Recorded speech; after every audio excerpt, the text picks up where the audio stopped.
The Second Battle of İnönü was fought between 26 and 31 March 1921 near İnönü in present-day Eskişehir Province, Turkey during the Greco-Turkish War, also known as the Western Front of the larger Turkish War of Independence. It marked a turning point in the Greco-Turkish War and the Turkish War of Independence of which it was a part, as Greek forces had previously been victorious over mostly irregular Turkish forces. Background: after the First Battle of İnönü, where Mehmet Bey fought against a Greek detachment out of occupied Bursa, the London Conference was held between February 21 and March 11, 1921. The Turkish side was not able to extract the concessions it demanded and thus the hostilities resumed again in March.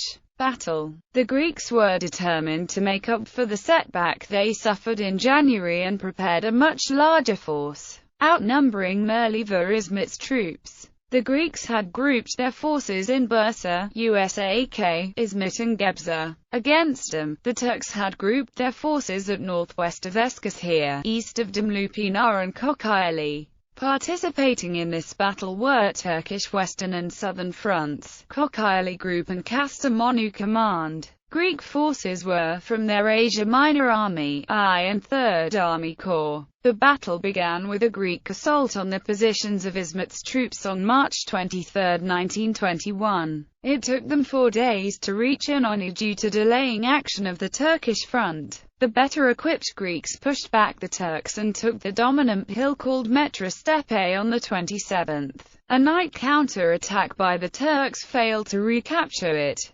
Meanwhile, on March 24, Greek First Army Corps took Karahisar Sahib after running over Dumlupınar positions. On the 31st of March, İzmit attacked again after receiving reinforcements, and recaptured Metra Stepe. In a continuation battle in April, Refet Pasha retook the town of Karahisar. Aftermath. While the battles marked a turning point in the war, following the battles of İnönü there was a stalemate, as the Turks had missed their chance to encircle and destroy the Greek army, which retreated in good order. There were casualties on both sides, and neither side was in a position or state of mind to make more advances. Most significantly, this was the first time the newly formed Turkish Standing Army faced their enemy and proved themselves to be a serious and well-led force, not just a collection of rebels. This was a very much-needed victory for Mustafa Kemal Pasha, as his opponents in Ankara were questioning his delay and failure in countering the rapid Greek advances in Anatolia. This battle forced the Allied capitals to take note of the Ankara government, and eventually within the same month they ended up sending their representatives there for talks.